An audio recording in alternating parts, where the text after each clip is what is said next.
Most women outlive their husbands. That's statistically proven. If you have to anyway take these decisions, you might as well learn today. A lot of women stick in toxic marriages and relationships only because they don't have an opportunity to leave. They don't have the money to leave, which a lot of us were not told, we were not taught, we were not empowered, unfortunately. Earn your own money, invest your own money, grow your own assets. Forget everything else. Every guy, every relationship, every opportunity will come to you eventually. But you need to. There are investors I know who have built thousands of crores of corpus. They can't travel business class. They're like, no, I don't deserve it. They can afford it, but they don't feel they deserve it. I'll send my kids on business class. That's fine. But when it comes to me, I can't do it. Your mother would always tell you, finish everything on your plate. My parents were middle class and they were always living from paycheck to paycheck. It was always a scarcity mindset. I am extremely privileged that I never had to buy a house. So I moved from my father's house to my husband's house. So I never had to pay rent. I never had to pay EMI. We always overestimate the downside and underestimate the upside in everything. My mistake has also been turning to men around me for advice versus turning to myself. Why don't I trust myself enough? Money is one of those things we're all trying to figure out. But very few of us actually get to sit across from the people who've truly mastered it. And today's guest has spent nearly 2 decades doing exactly that. As a financial journalist, Sonia Shenoy has interviewed some of India's sharpest investors, market veterans, and billionaires, people who think about money risk and wealth at a completely different level. She's asked the questions most of us actually wish we could ask. But here's what I actually loved about her story. Even after years of getting the best financial advice, she still found herself making many of the same money mistakes the rest of us make, which is exactly why today's conversation is going to be so honest, so practical, and probably a little eye-opening. We're stepping away from the headlines and getting to know the person behind them. Welcome Sonia Shenoy to the Masoom Meenawala Show. So Sonia, for 17 years, you've been asking the questions. How does it feel to reverse the roles? It feels great. Thank you for having me. And yeah, it feels amazing. After interviewing probably hundreds of successful investors, what is that one takeaway that when you really think about money, what is that one takeaway that you think resonates across all of them? It's interesting you ask me that because there's so much to learn from people who have made a lot of money in their life. And I have had the pleasure of sitting across people who have gone from zero to building thousands of crores, who have been second generation entrepreneurs, who have been wealth creators. And there are many different things to learn. But I think the one biggest thing that I've learned from all of them is that they never fear failure. For them, making mistakes is a feature, it's not a bug. It's part of the game. Like for a lot of us, and for me earlier on, I would fear taking decisions because I would be like, oh, what if it doesn't work? Then what happens? What if I lose money if I invest in a certain property, for example? Then what happens?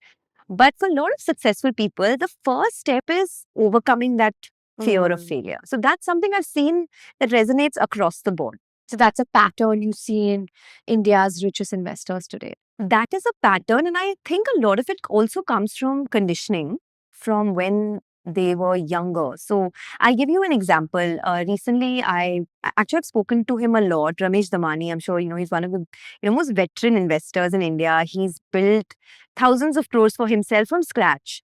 So he told me that when he was younger, he was never a stock market investor. He was studying abroad and he was in the tech industry in his 20s. And at that point, his father gave him some money. I think it was 20,000 rupees to invest. And he said, invest this money, trade it, do whatever you want with it in the market. If you lose the money, the loss is mine to bear. But if you make the money, then whatever is your profits, do what you want with it. So he's like, my father taught me that you will fail, you may fail, but don't fear that failure and not invest. So take that step. So I think these are lessons that you're taught very early on in your life. And most of these people, I feel, have that kind of conditioning very early on. How do you apply that into your own life? So, I think I got very lucky. I was at the right time, at the right place, with the right people. So when I started my career on TV, it was in 2008. It was in the peak of the Lehman crisis. I remember I joined on 15 September 2008 when Lehman collapsed. And at that point, the markets went to shit. It went, I remember the Sensex had fallen to 8,000 and today it's at 80,000. So everything was a mess. But then I was doing shows where I was meeting people. I was meeting fund managers. I was meeting research analysts. I was meeting business owners. And I learned so much from them along the way. And I think, that's the difference that I see in a lot of women versus men. I think men are conditioned to take risks and to fail and to again take another risk and to fail again. That's fine. Women, I think, just because of how our society is, women are not conditioned or not empowered to take those risks. But I think I got really lucky because I was surrounded by men who were taking all those risks. So then I started applying it I made many money mistakes. But I started applying all these little habits to my life, and I realized that, okay, I made a mistake and I moved on. So I think that's something that, worked for me. It was just being lucky and at the right place at the right time. So this is actually very interesting. And this is, I think, a whole segment that I want to dive into, where you can actually share with our community what those money mistakes have been and what those little things have been, right? So almost if you could actually be the peers or the mentors for our community today in terms of what they can do with their money. And I'm going to dive into that in just a few minutes. But I really wanted to ask you about you interviewing Monish Pabrai, who has very infamously, spent $650,000 to have lunch with Warren Buffett. How is that, and what did you learn from that conversation? I learned many things from him, actually. He's amazing. I mean, if you ever get a chance to meet Monish, of course, meeting Warren Buffett is another story altogether. But meeting Monish, learning from him, there's so many things, right? So, for example, I think the biggest learning from a lot of these investors who have, and Monish has also made like millions of dollars, is that for them, patience is a competitive advantage. So in the stock markets, and I'm talking purely about making money in the stock markets here because that's what these guys are known for, right? In the stock markets, most people, the reason they don't make long-term wealth for themselves is because they cannot stay in the game.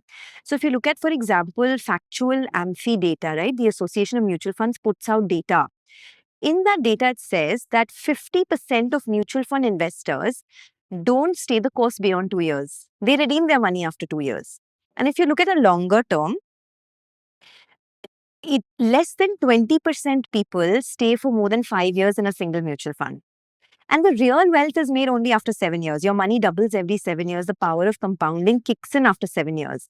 So I think for most of these people, whether it's Monish, whether it's Warren Buffett, whether it's Charlie Munger, whether it's Peter Lynch, all the investing greats, for them, patience is the competitive advantage over everything else. They stay the course. So, I mean, it's very paradoxical to talk about it now because the market is actually in a very bad place right now. There's a world war happening. Markets are crashing globally. People have lost a lot of money. So, talking about making money in this market seems very ironical, but what they actually do is when their stocks even fall 30%, 40%, they have the patience to hold on. And I think that's one big virtue which separates the good investors from the great investors. Interesting. So would you say patience is more of a virtue than, say, the knowledge or the awareness? Oh, 100%. So it's really not about what stock you pick when you get into the market because no one can time the market. No one can time it. So it's really about just holding through. And, for most of these guys, I think for them, they don't even get most of the decisions right. So if they pick 10 stocks, 4 out of 10 will always be duds. But the 6 stocks that they buy, which are good stocks, they have the patience to hold on. And I think that's them playing the long game is, what really makes them stand out. From all the really, like you said, the investment grades, and it's also the investment grades of India that you've kind of interviewed and sat with, have you seen that a lot of them have come from nothing? Or do you see that they usually have money, which they are then investing and then kind of taking it to the next level? Interestingly, most of them have come from nothing. So, recently I interviewed Ramdev Agarwal of Motilal Oswal, and it stayed with me because it was recent, right? I asked him, do you have any regrets in your investing journey? He says, I don't have any regrets because I came from zero. What can be worse than zero, right? I came from zero. So everything from there on is plus for me. So most of these people actually have come from nothing. And I think, for them, it was more the fear of not having money and what it comes with, what it's associated with, is for that is what has motivated them to earn more money. They've seen nothing, right? They've seen scarcity, they've seen what it does. So they kind of move from there, work from there. I know you've also spoken with Vijay Kedia, who lost his father at 14 and then has now gone on to, build a portfolio of over 2,000 crores. And do you see that desperation or that sort of urgency also acting as a motivation? I don't know if it's desperation, Masum. I think it's more about, like I said, right? When you have nothing, when you have scarcity in your life, you really want to get out of it. You want to bring your family out of it. You want to, it's not about having the money to buy luxury goods, to buy a car, to buy a bag. It's more like having the money to be free from things that people do when they don't have money. So, it's very interesting. It's there was a test done that 90% people, the biggest problem they have in their life is money. It's the Maslow's hierarchy, right? I mean, you obviously have your security and that's the bottom end of the pyramid. Only once you move past that, only once you're sorted money-wise, then you can think about your passion, your, purpose and all of that, right? Absolutely. So most people are stuck at the bottom end, where they are living from paycheck to paycheck. And I came from a background like that. So my parents were middle class and they were always living from paycheck to paycheck. It was always a scarcity mindset that, oh, if we put our money here, we might lose it. So let's just hold on to it. Let's put it in FD. It's okay. Don't put it in the stock markets because, what if the money gets lost? So risk aversion was very high. And I think moving from that scarcity to abundance mindset is what a lot of successful investors do. It's not because they want to earn lots of money to buy houses and buy cars. It's just because they want to move out of that scarcity mindset. It's like, and I love this, but when Shah Rukh Khan says, and I don't know if this is exactly what he says, but some version of it, right? Which is get rich first and then become a philosopher. You can't be a philosopher without making your money first. Correct. And I think that holds so true because, and you kind of see that, right? That only once nobody is talking to the people while they're putting the work in and actually making the journey happen. Yeah. We're talking to everyone, almost everyone, once they've made it. When you're talking about the crores and the billions of cash that have made it over time.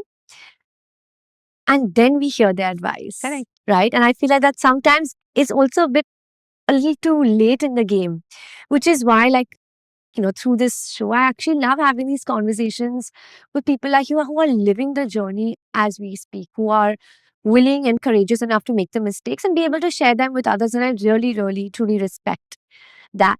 I know you love our content. I don't doubt it one bit. But I'd love if you can prove it to me by hitting the subscribe button. It's just 3 inches away from your thumb. Hit it and let's build the largest women content community in India. Do you think fearlessness is a trait that these successful investors have? They cultivate it over time. They make their mistakes, they learn from their mistakes, and they realize, oh, it wasn't so bad. It's not like I, lost the shirt off my back if a stock fell 40%. So they cultivate that fearlessness over time. But they make a conscious attempt at it. And that's the only way that you can move forward. And I feel like, so one of my favorite investors historically is Peter Lynch. He was like this crazy investor back in the day, and he used to manage the Fidelity Fund, and he gave amazing returns over a 20-year period. His fund was like 29-30%, compounded growth.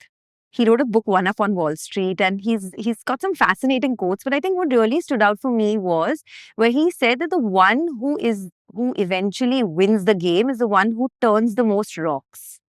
So what he meant is that, I mean, his was obviously in reference to the research that he does to find a great stock. He said, do as much research as you can, turn as many rocks as you can, you will find a gem somewhere.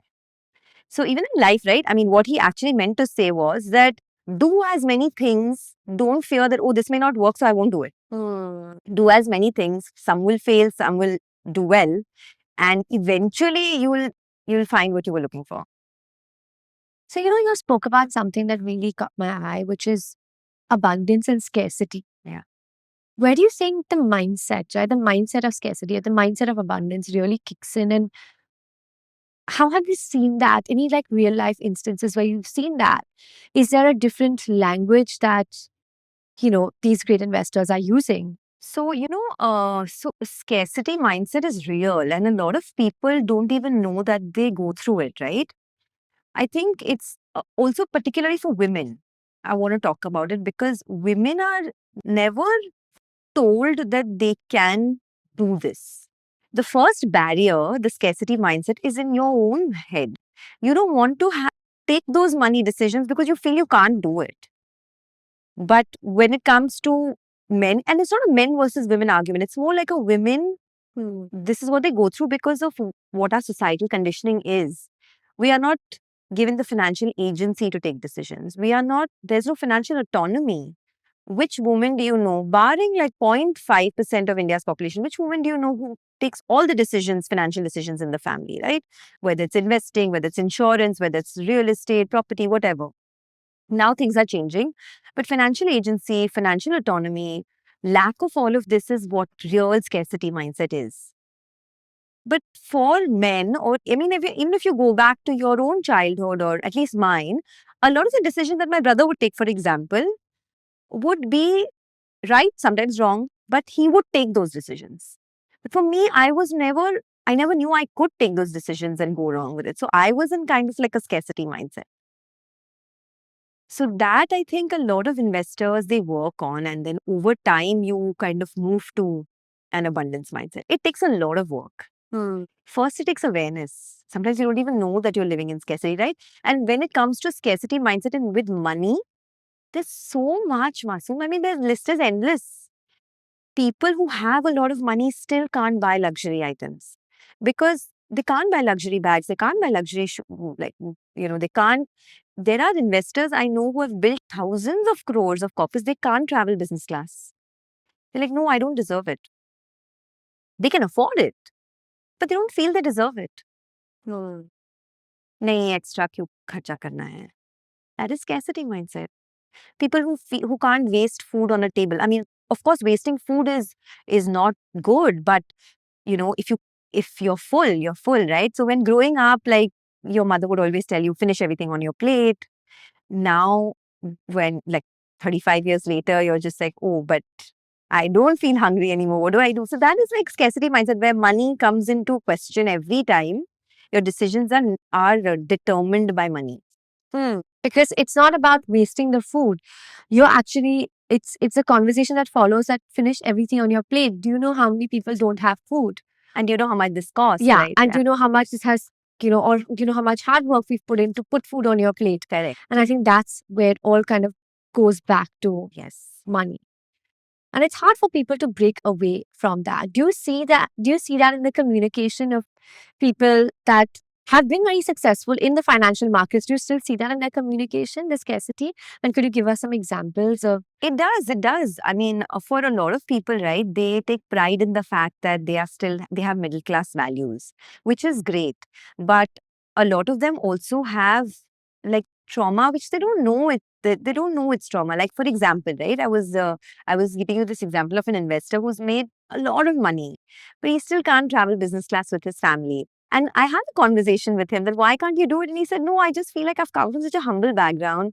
I'm fine in economy. I'll send my kids on business class. And he has much older kids, so they, travel for schooling and everything. So he's like, I will send them business class, that's fine. But when it comes to me, I can't do it. A lot of people, but it's also about, not chasing what money can buy. A lot of people don't derive happiness from a lot of these things also, or so they believe. So it's different for different people. Money trauma is very different for different people. I think for women, you can't generalize. Every woman, it also depends on your privilege, right? Like for example, I am extremely privileged that I never had to buy a house. So I moved from my husband's house, from my father's house to my husband's house. So I never had to pay rent. I never had to pay EMI. So that chunk of money that people have to spend to live in another city was mine to invest. So I speak from a place of privilege and I understand that. What are the 3 money habits that you see across all investors that you sit with? So I think the first money habit that wealthy people that I have sat with have is that they don't buy, they don't use their money to buy things. They use their money to buy time. Mostly 90%. They will buy the things, of course, the fancy house and the fancy car. But most of their money is traded for time and freedom. So for them, what really excites them is the fact that, okay, now I've built so much wealth. Now I can, take time off on a Monday. I can go work out on a Monday. I can go pick up my child from school. I can take a holiday whenever I want to with my family. I can take time out and go for, say, 10-day Vipassana. At least this is the kind of people that I interact with. For them, buying the latest car, buying the, fancy shoes, it doesn't excite them. So they've understood that money is a means to an end and not the end in itself. That's the first thing. The second thing is that delayed gratification. That's a very big lesson, and that's a huge lesson you learn in investing, because you cannot invest 10 rupees today and get 100 rupees tomorrow. You have to learn the art of delayed gratification, that your 10 rupees will become 100 rupees over time. So you don't get that instant dopamine rush from investing in the markets. It's a long game. So that's another thing actually, the stock market is a very big teacher. Teaches you a lot of lessons, right? Patience, delayed gratification, failure, learning to bounce back, learning that nothing is in your control. Consistency. Yeah. And the third lesson that I've learned from them is equanimity. So basically, in a market, you have so many cycles that you go through as an investor. Like I've been investing in this market for almost 20 years, I think like 15, 16 years, and I have seen 3 huge bear markets and big bull markets. So I think equanimity is something I learned from Rajiv Thakkar, who is the main fund manager at Parag Parikh PPFAS. He taught me that in bull markets, you can't be euphoric, and in bear markets, you can't panic. But that takes a lot of time, because I remember in 2020 when, in COVID, when everyone thought the world would end, I sold my stocks just like everybody else. But that was the best time to buy. I also parked a little bit of money here and there, but largely I reacted in panic. So you just have to spend those time in those market cycles to understand that if you cultivate equanimity, where good times don't affect you and bad times don't affect you, then you'll actually take very rational decisions. You know what I really love is that all the 3 things that you've spoken about actually go beyond money and wealth and investing. They are actually 3 such fundamental principles of life as we know it. Even when you're talking about good times and bad times, you actually see this applied to every phase of life, whether it's relationships, whether it's career. It's like, when you're riding at your highest point, you don't let that euphoria get to you, and you have to be able to balance yourself, saying it's a roller coaster, right? There's always going to be a dip after a high, and you have to be able to ride out both from a more equilibrium sort of state of mind. Yeah, absolutely. So and I think that's quite interesting. it is, yeah. Is there a myth about rich people that your career has actually been able to debunk, or the conversations that you've had, and you feel like, this is something that is known about rich people, which is actually not really true? Not really. It depends, actually. I think rich is a very generalized word. It's a often overused, abused word. Rich is different for different people, right? And having sat across people who have built wealth in the stock markets, people who have built businesses, people who have built startups, people who have gone from zero to building thousands of crores, everyone's journey is very different. But the one thing that stands out with everybody is they know that eventually they will be successful. Like I remember I had this conversation with Manish Chokhani, and he told me, and he's one of the big investors, veteran investors in India, and he told me that when I was living in a 500 square feet apartment in South Bombay with my family when I was very young, and we had nothing, we had 2 meals to eat and so many siblings living in one house. Even at that point in time, I knew I would be rich one day. He's like, for me, the energy would flow in that direction. So I knew at that point that I will make it. And there was nothing that could stop me. Eventually, whether I made it, what I did along the way, hurdles, I faced all of that. But I think with like you said, right, a lot of people, they understand these stories only after the 20 years of hard work that has gone in. Exactly. You become philosophical after you get rich. And then no, and they feel like people have done it overnight. Yeah. But they've actually not. They've gone through like so Peter Lynch has this quote where he says that even if you're a great businessman, 4 out of your 10 decisions have gone wrong. So 40% of people's decisions go wrong, even the most successful people. And that is just a learning that, they're just like anyone else, they just go through with everything. They go through with the failure, they go through with the setbacks. And that's just what differentiates them from the rest. So now I actually really want to dive into your personal story and your relationship with money and how you manage your wealth. And I think this is where our audience can really have a lot of takeaways and actually apply to their own life. So Sonia, you've spent 17 years interviewing people who've really, been in the financial markets and made a lot of money. But what has been your journey and what has been your relationship with money growing up? So I got very lucky. When I joined the TV channel in 2008, I got a chance to meet a lot of people who were building wealth at that time, fund managers, and it was like almost learning on the job. I knew nothing about investing in the stock markets. I was just at the right place at the right time and interacting with the right people. So I started my investing journey in 2009. And initially, I would invest, somebody would tell me, Acha, ye mutual fund acha hai. I would put some money there. Somebody would tell me, oh, ye acha hai. I would put some money there. Over time, I started educating myself about what is a good investment opportunity for the long term, where I should not put my money, where I should put my money. I've made a lot of mistakes along the way.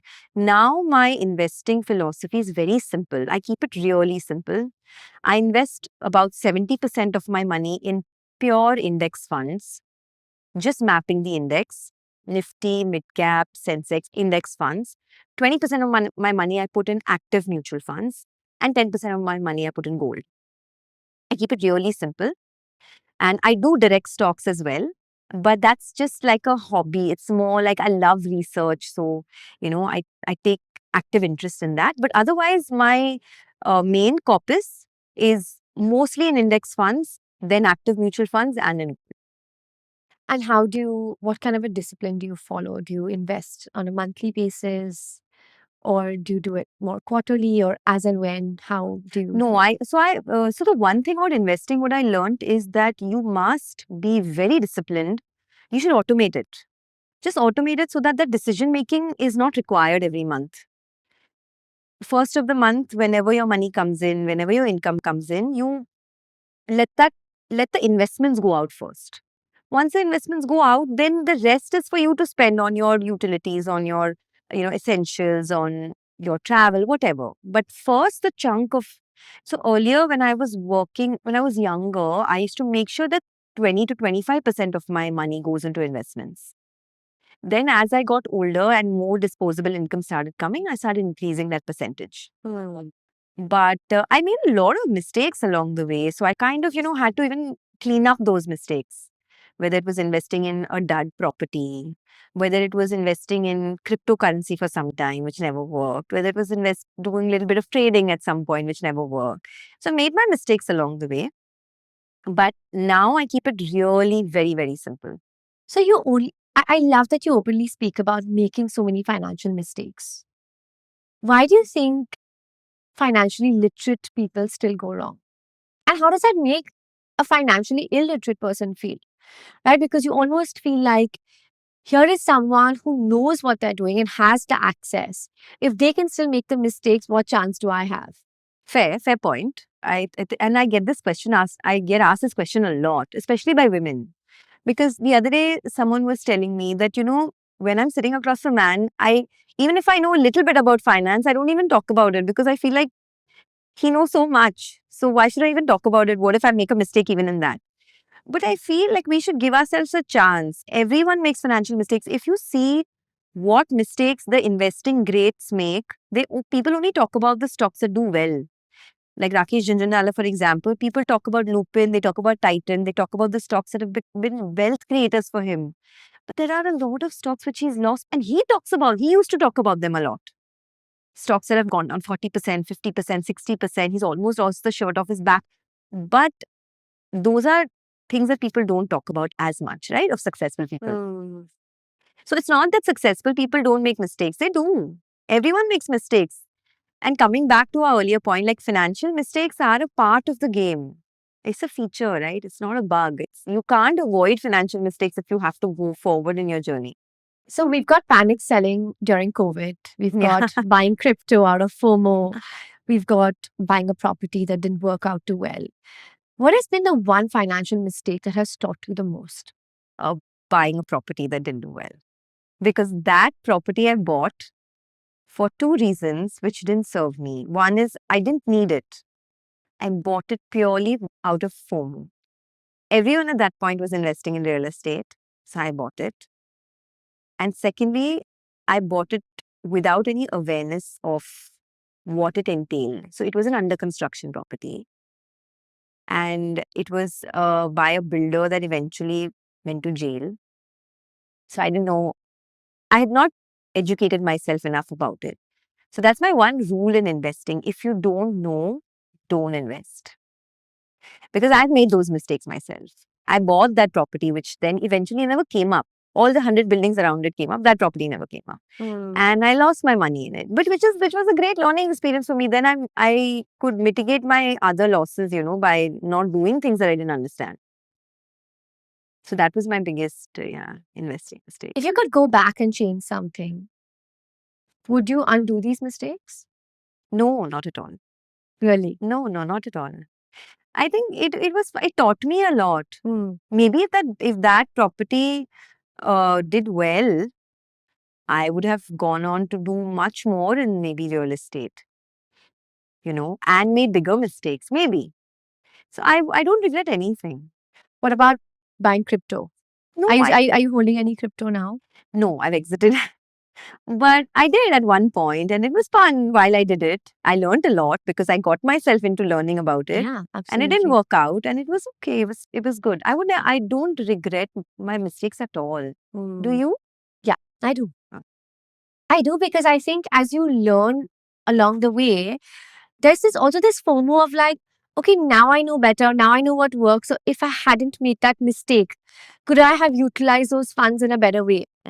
Could I have, again, like I think the mistakes I've made have also been, I think my mistake has also been turning to men around me for advice versus turning to myself. So if I was investing in a property, why am I trusting the men around me? And I have so much love and respect for them. But why don't I trust myself enough to put my own research in? Yeah. Or, and I think now something that I do is, forget the internet or forget AI. I think the first thing I do is I check with my gut and my intuition. And I think that speaks to you so loudly. Yeah. That really speaks to you. And I feel like if it's a decision coming from your gut and intuition and you make a mistake, it's okay. I feel like I regret some mistakes because I think I didn't believe in myself to put in the research, and I didn't trust myself. I trusted advisors around me, mostly male, who were guiding me along the path. And I think now I would just take more ownership of my actions. So I think that's kind of where. So, when you take ownership of your actions, there's no regret. Yeah. Because the decision is yours entirely. Exactly. That's agency, right?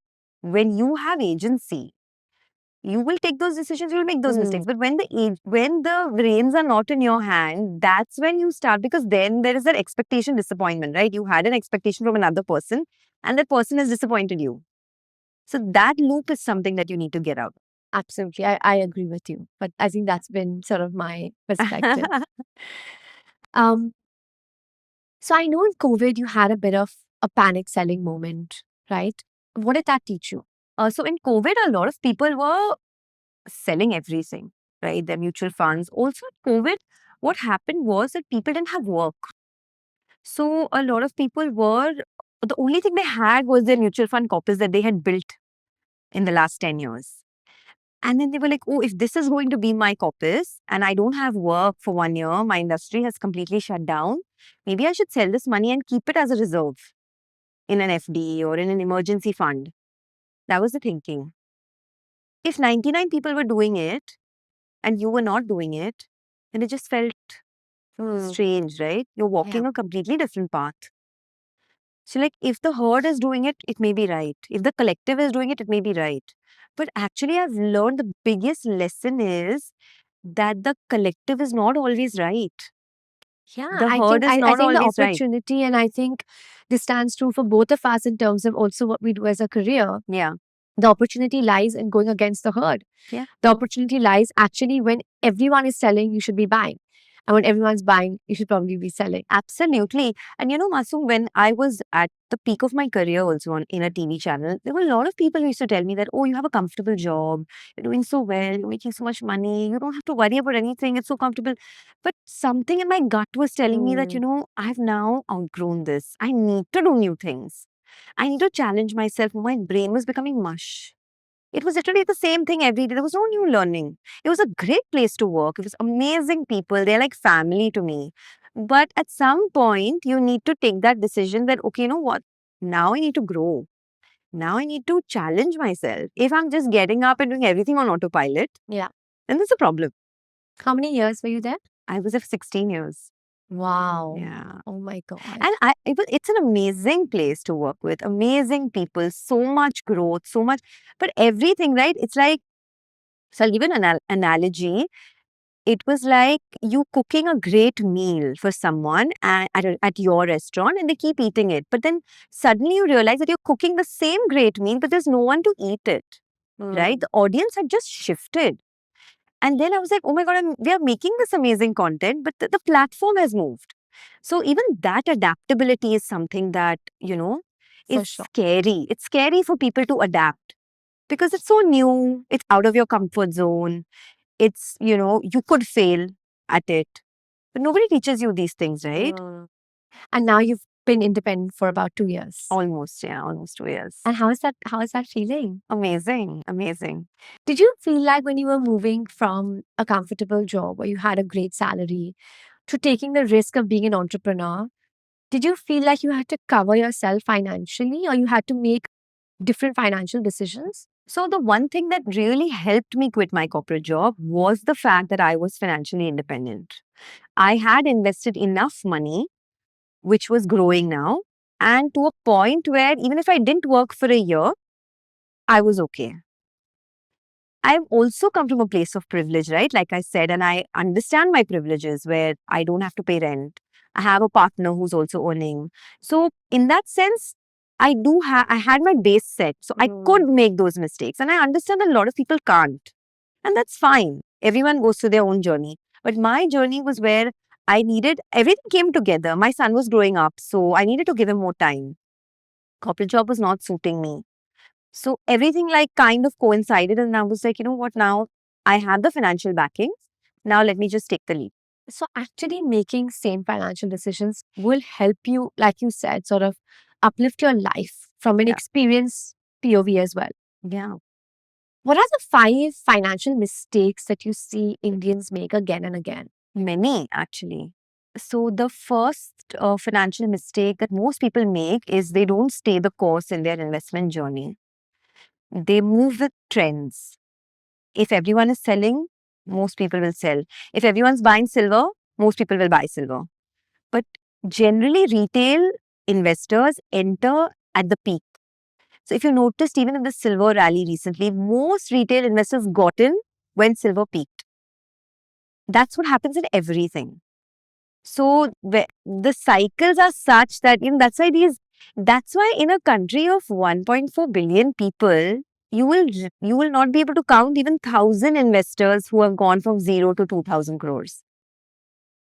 Because you need a contrarian mindset. You need a completely contrarian mindset. Like if you look at what, say, an S. Narain does, he's one of the big investors. He's been with ICICI Pro for the longest time. He is a contrarian investor.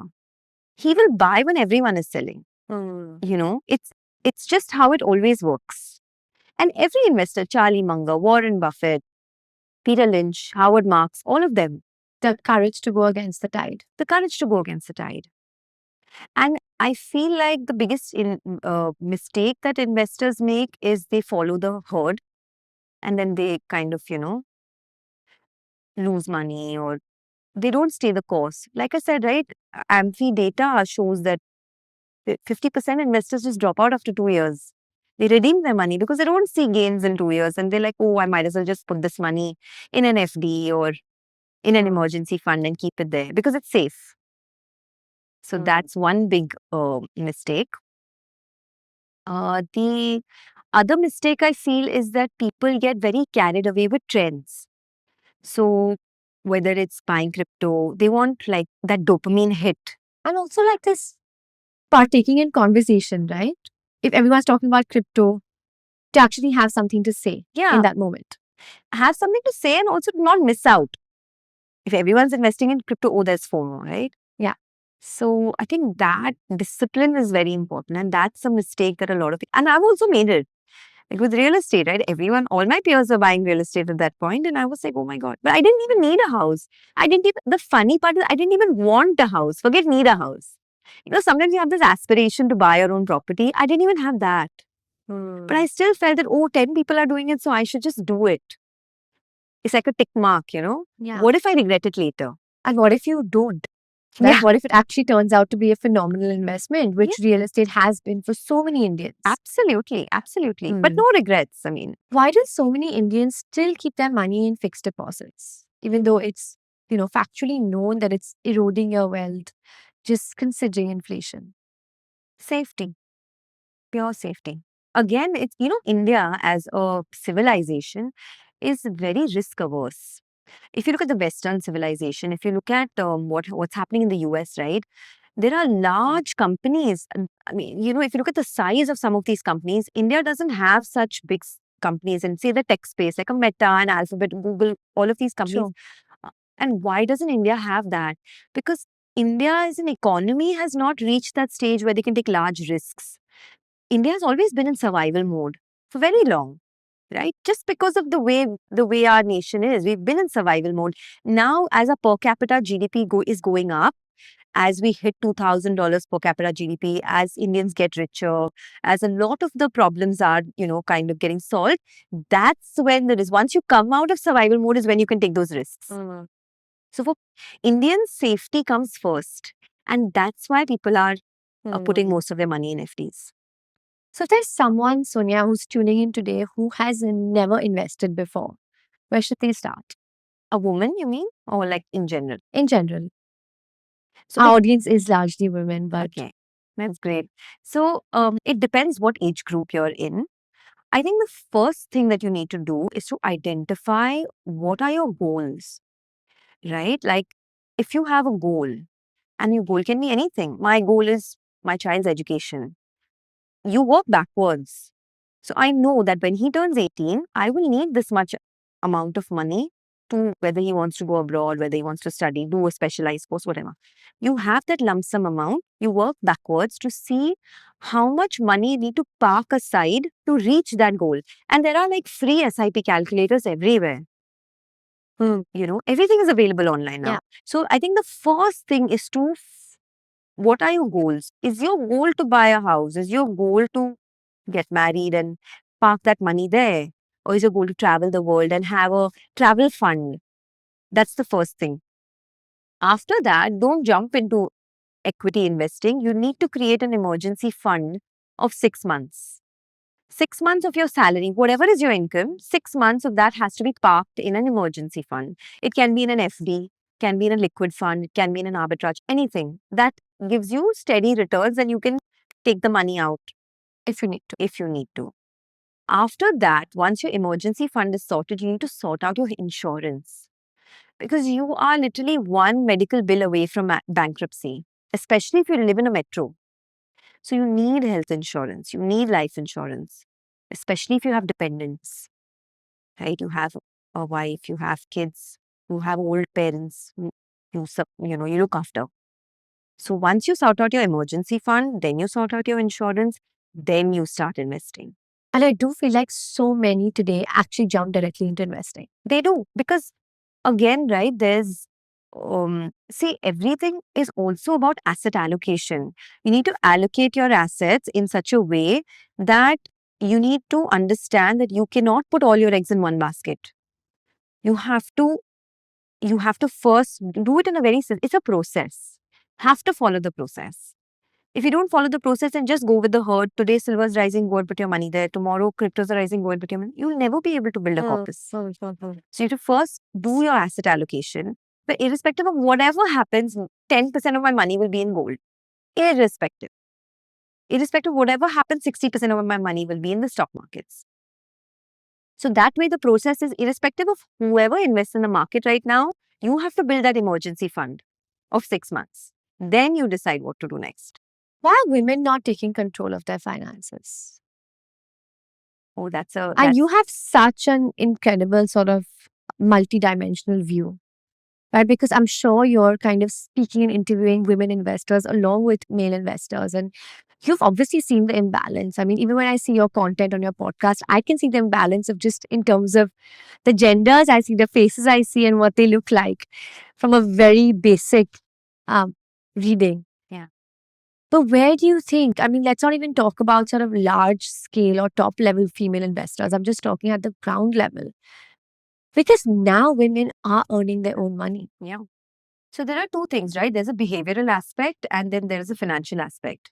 Now, if you look at the financial aspect, things have gotten much better. Now, if you look at the mutual fund data, for example, 25% of investors are women, as opposed to not even 8 or 10% 10 years ago. So women have become more aware. Women have become more interested in educating themselves and investing in the market. But still, it's just 25%. Basically, 1 out of 4 in mutual fund investors are women. But I think the bigger problem, Masoom, is there are a few things that women are dealing with. One is the gender pay gap in India. So for every 100 rupees that a man earns in India, a woman earns 66 rupees. There itself, you're earning less money, so you have lesser to invest, right? That's the first thing. The second thing is the labor force participation rate. So if you see India has one of the lowest women labor force participation rates in the world. Only 35% of the labor force in India is women. Why are women not in the labor force? Because of societal conditions. They drop out due to maternity. They drop out of the workforce because of taking care of old parents. They drop out of the workforce because of social issues, right?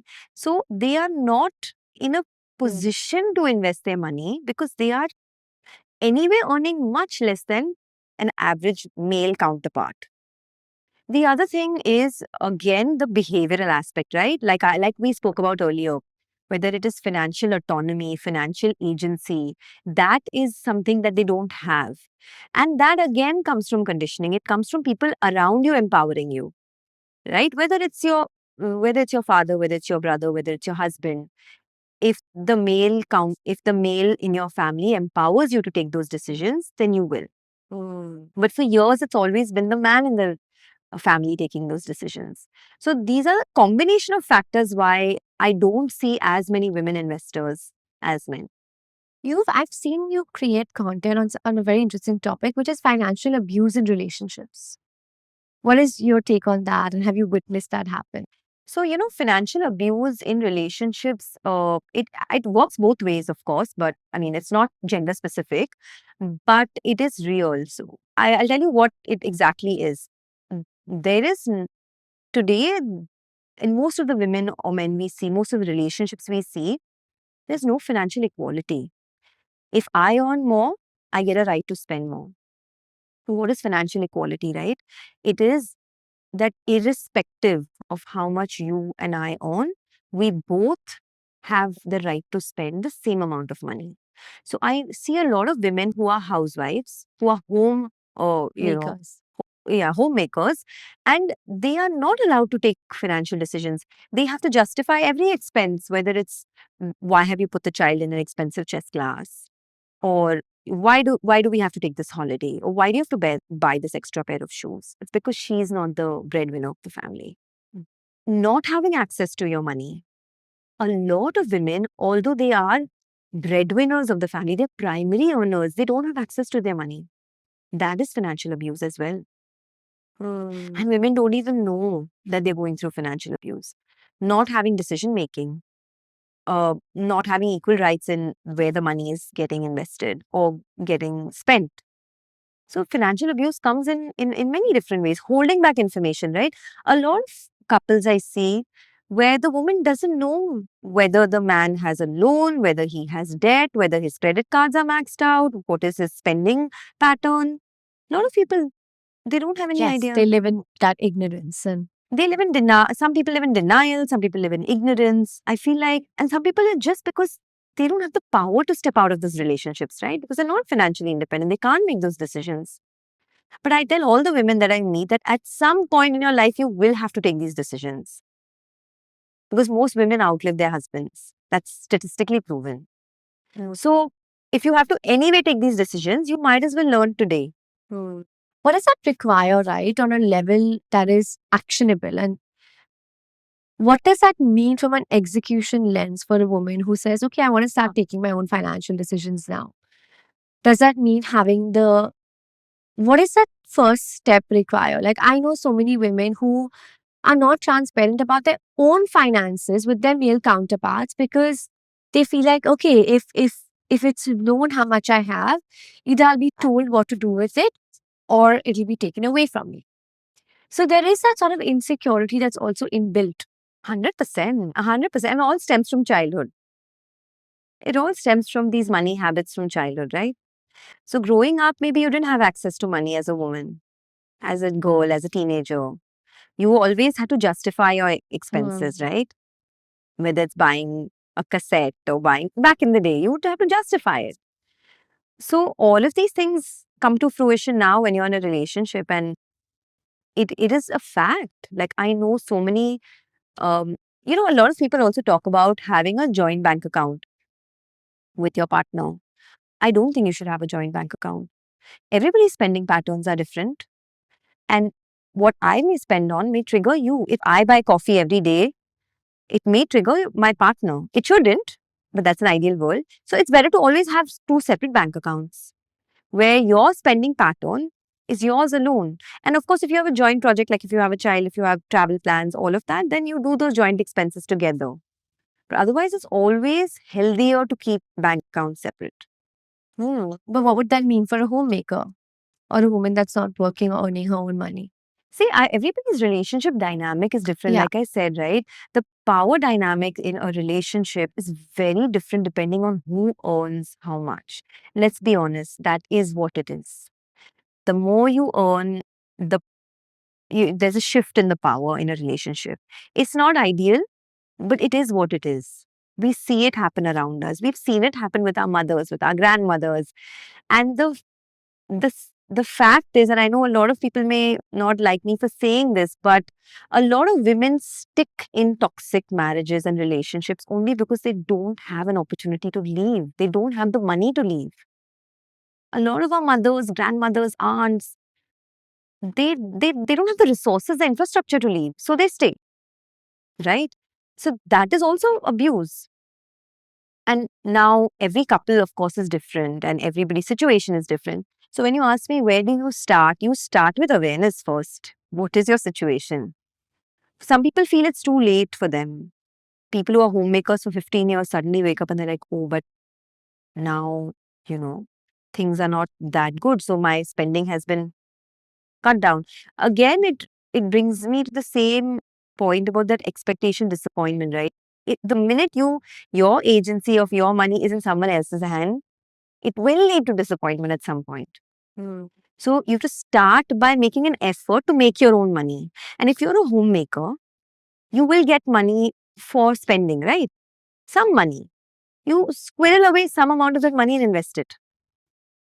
Instead of spending it on, buying one extra bag, you can invest that money. True. Actually, I think there is multiple ways, and this will always be met with a contrasting opinion. But actually, even if you're a homemaker or earning your own money, there are ways to actually.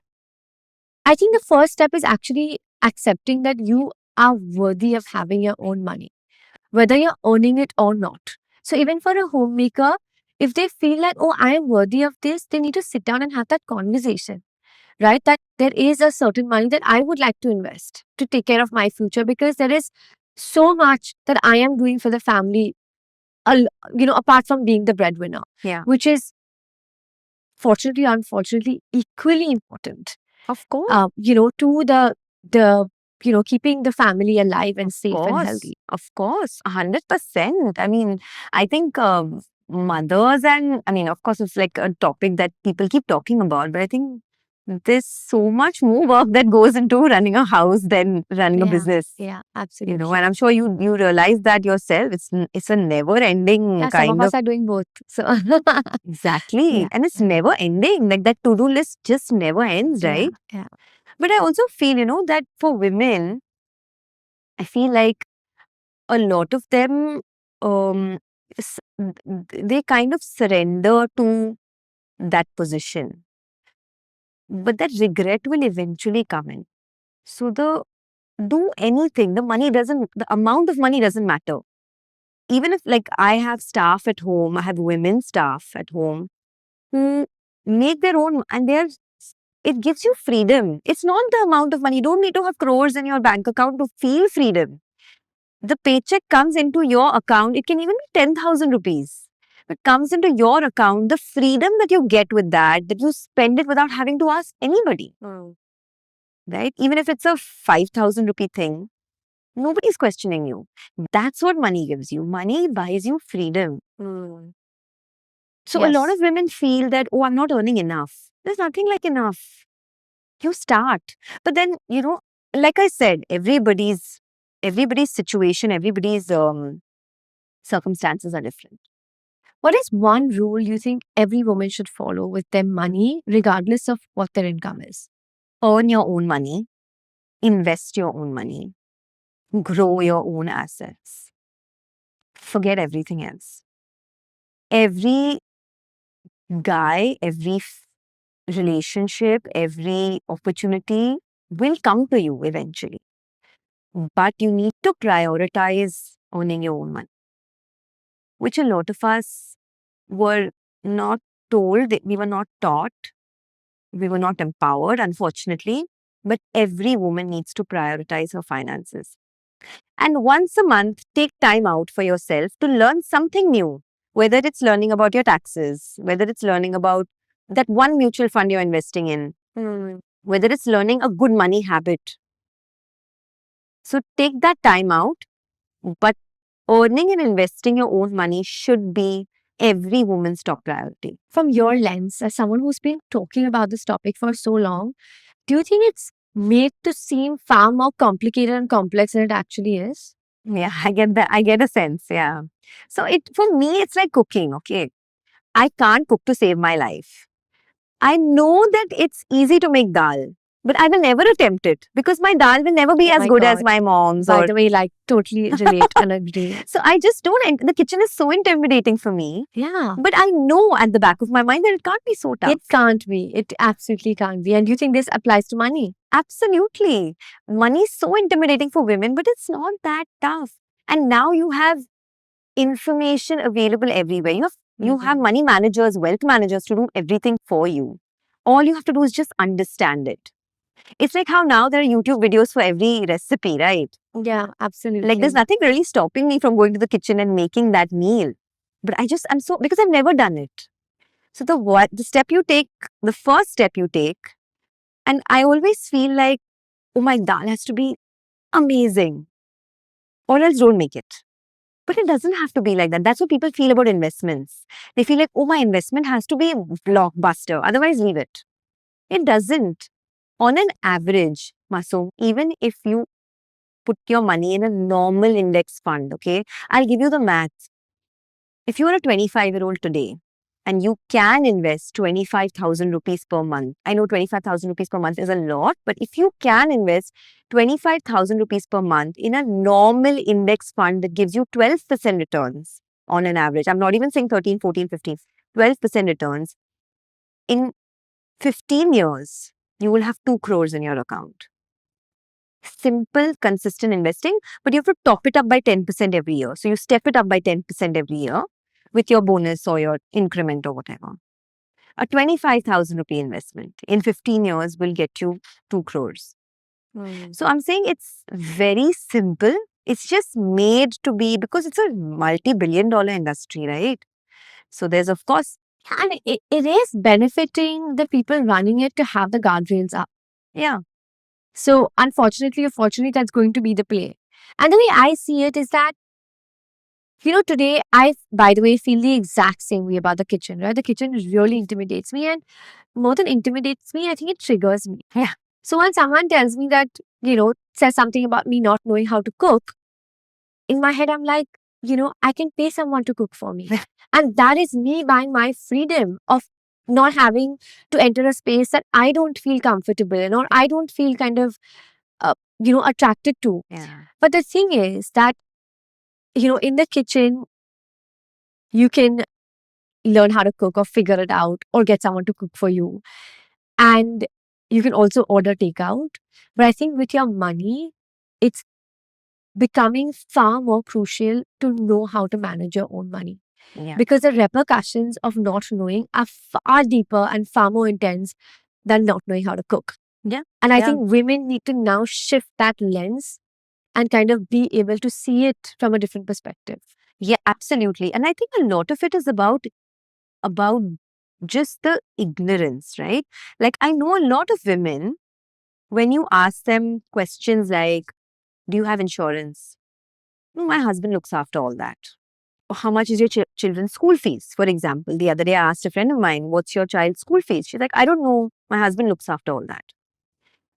This is ignorance. And I'm not saying it's a good or a bad thing. I'm saying that you need to be aware about expenses first up. You need to make budgets. You need to understand where your money is going, where it's coming from before you make money decisions. But it all comes together, It's not one piece Of course, but as someone who's been on the other side of the spectrum, it all does come together, but it also requires just taking one step at a time. Yeah.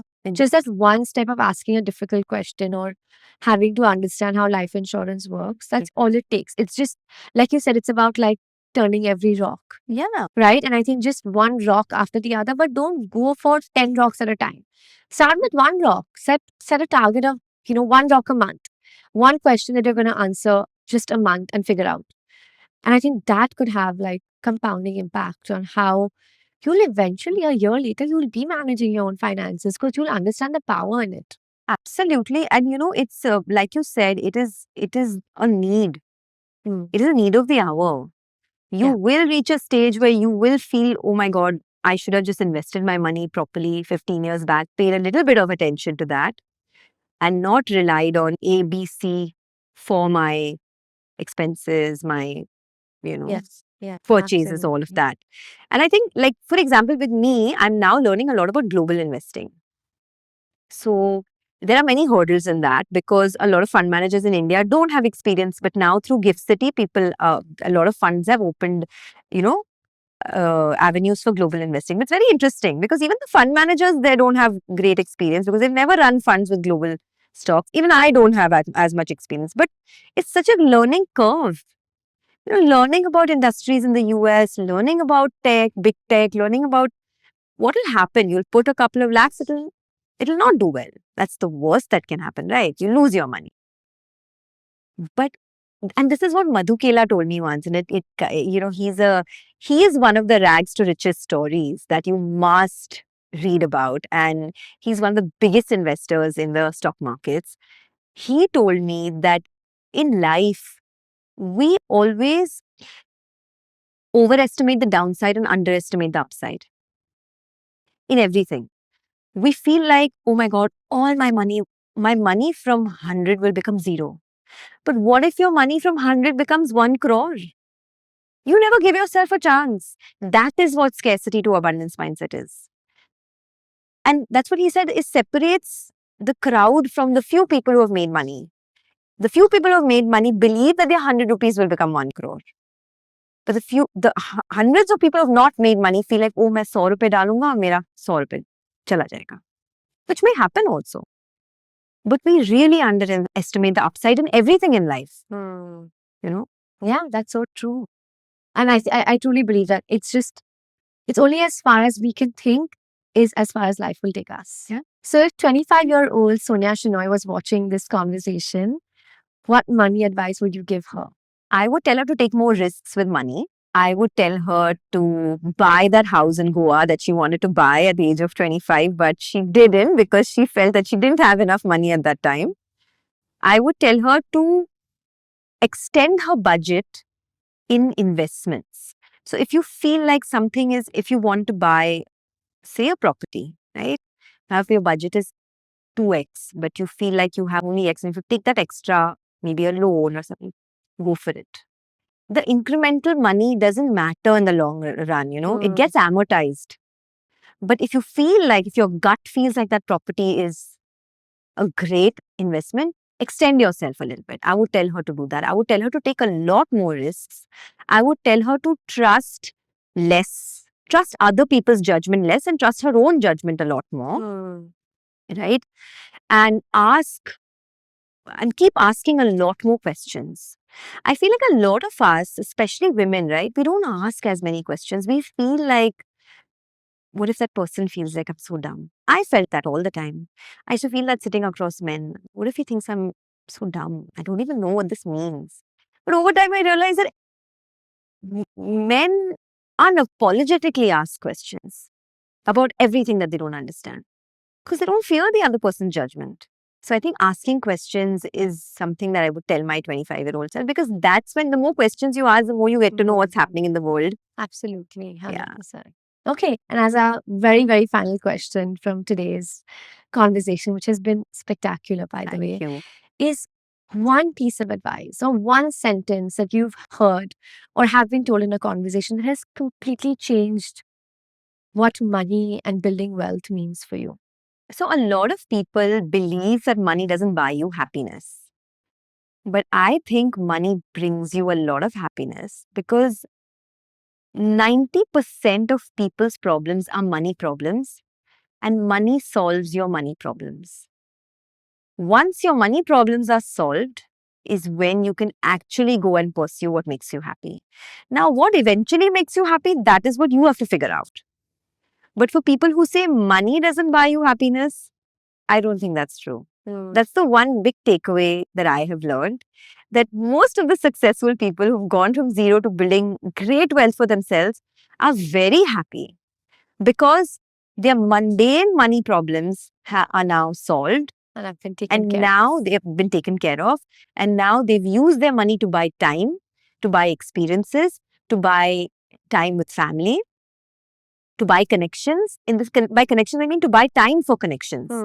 So meeting family, meeting friends, playing tennis, going for golf, whatever it is, that you have to figure out. So that's been one of my big lessons that I've learned from. And it's a great, great, great one. It's one I'm going to be taking back home with me today. Thank you so much, Sonia, for being here, for being able to share your insights, your learnings from all this incredible career that you've built for yourself. And I think each one of them has been so eye-opening for me as well. Thank you. And you've been an inspiration to all of us as well. So I hope you That's so continue sweet. to do amazing work. Thank you. And I'm sure you know all of this, but don't shrink yourself for anyone. But I think a lot of women tend to shrink themselves to fit into a certain mold, and it gets uncomfortable for people around them when they grow out of that. Yeah, absolutely. But absolutely. Yeah, that's the only advice I'd even like to give all of your viewers, that, don't shrink yourself, because it doesn't serve anyone eventually. Yeah. Thank you. Thank you. Thank you so much for watching or listening all the way through. I'd love for you to hit that subscribe button. It helps this show reach more incredible people like you, and most importantly, get closer to our goal to build an incredible community with the Masoom Meenawala Show. My goals with this show are audacious, and you all are the most important part of this journey. I want to create for you. So tell me what you want to hear. What stories could change your life? I read every single comment, and your reflections honestly help us shape where this show goes next. I'll see you in the next one.